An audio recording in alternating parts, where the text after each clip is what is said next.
Ayan, good morning po sa inyong lahat mga boss. So ngayon, meron tayong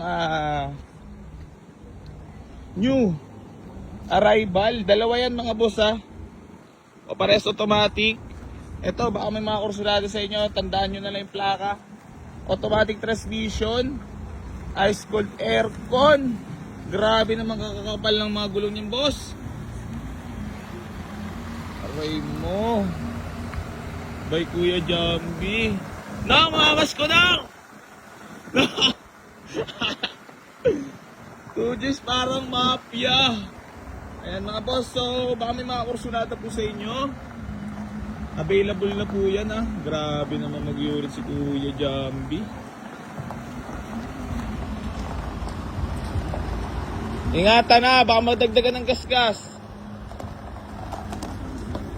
Oo nga no.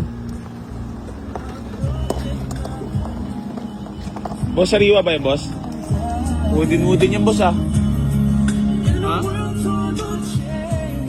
Sabay dila lang boss ha. Yeah. Guwapo. Op. Ayan mga boss, nandito pa rin nung Honda SR body natin ha. Available pa rin yan. Tapos tong Honda Civic Dimension, baka may mga kursunada rin po sa inyo. 185 lang yan, negotiable. Tapos meron tayo ditong budget meal din na Nissan Grandeur na automatic transmission mga boss. Baka may mga kursunada po sa inyo.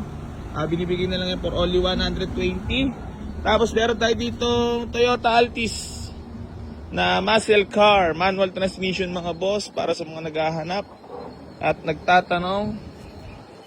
Available pa rin po ito. Ang kakambal ni Pablo. Fresh din po yan mga boss.